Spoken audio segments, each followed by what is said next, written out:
નમસ્કાર દર્શક મિત્રો, મોરબી સહયોગ ન્યૂઝમાં આપનું હાર્દિક સ્વાગત કરું છું અને હું છું યોગેશ રંગપડિયા।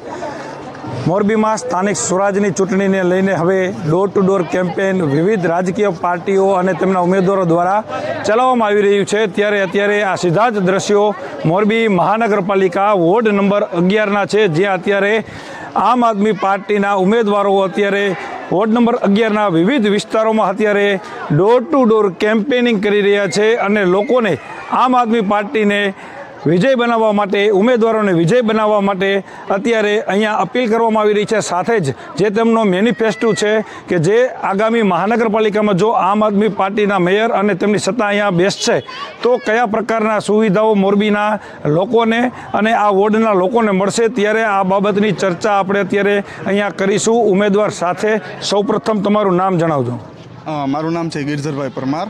વોર્ડ નંબર 11માં મારા મિસિસ કરિશ્માબેન પરમાર ઉમેદવાર છે અને વોર્ડ નંબર 11માં લીલાપર, રવાપર અને બોરિયાપાટી વાડી વિસ્તારમાં અમે ઉમેદવાર તરીકે આમ આદમી પાર્ટીમાંથી ચંપલાવી દીધું છે। ખાસ કરીને નવી પાર્ટી છે અને નવા બધા ઉમેદવાર હશે, કયા પ્રકારનું અત્યારે કેમ્પેનિંગ ચાલી રહ્યું છે?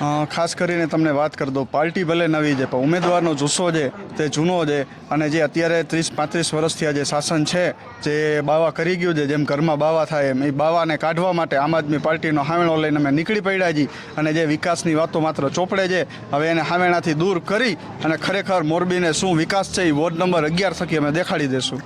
આ તો યુવાનોનો લલકાર, મહિલાઓ પણ અત્યારે અહીંયા તમને મોટી સંખ્યામાં જોવા મળશે, ત્યારે આપણે મહિલા સાથે પણ વાત કરવાનો પ્રયત્ન કરીશું। સૌપ્રથમ તમારું નામ જણાવજો।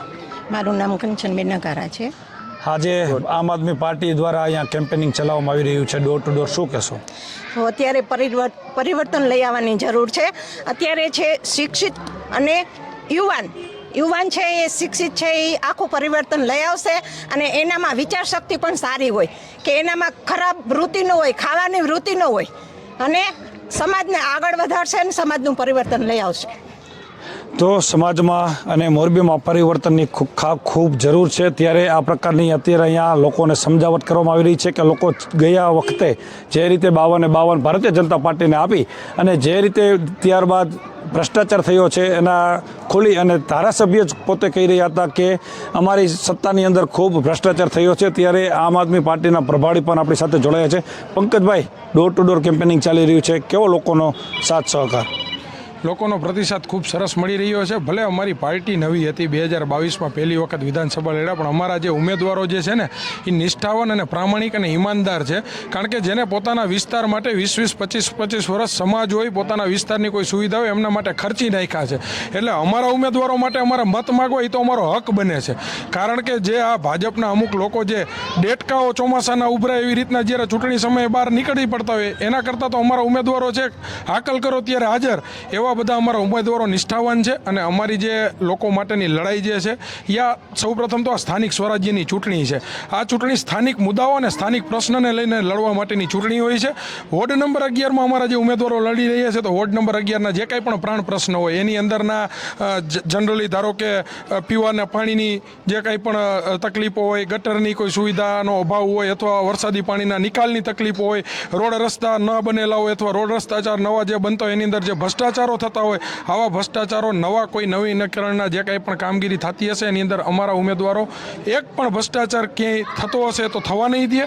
ત્યારબાદ એવા કોઈ કોન્ટ્રાક્ટરો હશે કે જે ભ્રષ્ટાચાર કરતા હશે તો એને બ્લેકલિસ્ટ કરીશું, જેથી કરી જનતાના ટેક્સના પૈસા કે જે જનતા ટેક્સ સ્વરૂપે જે પૈસા સુવિધાના નામે ચૂકવતી હોય છે એમના ટેક્સના પૈસાનું જતન અમારા જે આવા ઉમેદવારો છે એ કરશે। એટલે અમારા જે મેનિફેસ્ટો જે આમ આદમી પાર્ટીનો છે, અલગ અલગ વોર્ડ વાઇઝ સૌપ્રથમ પ્રાથમિક આરોગ્ય કેન્દ્ર બનાવીશું, જેથી કરી અને સામાન્ય કોઈ તકલીફ હોય, કોઈ છોકરાઓને લાગ્યું હોય તો ડ્રેસિંગની સુવિધાઓ પોતાના ઘર આંગણે તરત જ તેમને મળી જાય એવા પ્રાથમિક આરોગ્ય કેન્દ્ર વોર્ડ વાઇઝ બનાવીશું। વોર્ડ વાઇઝ સારી સરકારી શાળાઓ બનાવીશું જેની અંદર નિઃશુલ્ક શિક્ષણ મળે, જેથી કરી નાના પરિવારના બાળકો મફત શિક્ષણ અને સારું શિક્ષણ લઈ શકે। આવા તો મોરબી માટેના જે પ્રાણ પ્રશ્નો વર્ષોથી આ જે મોરબીની જનતા માગી રહી છે, આવા પ્રશ્ન મોરબીની જનતાના સોલ્યુશન થાય અને આવા પ્રશ્નોના નિરાકરણ માટે અમારા હવે ઈમાનદાર અને નિષ્ઠાવાન માણસો મેદાને ઉતર્યા છે। ખાસ કરીને ઉમેદવાર સાથે પણ ચર્ચા કરીશું। અરુણભાઈ, ગ્રામ પંચાયત હતી ત્યારે તમે કામ કરી ચૂક્યા છો, હવે મહાનગરપાલિકાની ચૂંટણીમાં ઝંપલાયું છે, શું રીઝન? પહેલાં તો યોગેશભાઈ એક કહું કે આ સ્થાનિક સ્વરાજની ચૂંટણી છે પક્ષ સામે ન જોવે.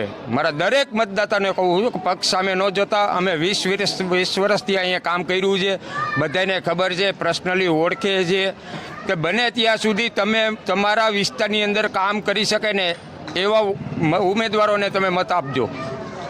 ખાસ કરીને સતત વાત કરવામાં આવી રહી છે કે જે કમળ હોય કે કોંગ્રેસનો પંજો હોય કે સાવરણ હોય, ઉમેદવારોને જોઈ તમને આગામી દિવસોમાં ફરી એક વખત આંદોલન ન કરવો પડે, ચક્કાજામ ન કરવો પડે, એ પ્રકારના ઉમેદવારને અહીંયા કણે ચૂંટવાની વાત જે છે એ અહીંના અત્યારે આમ આદમી પાર્ટીના ઉમેદવારો દ્વારા કરવામાં આવી રહી છે. ત્યારે આગામી દિવસોમાં 28 તારીખે કયા પ્રકારનું મોરબીના જે મતદારો છે એ રિઝલ્ટ આપે છે એ જોવું રહ્યું.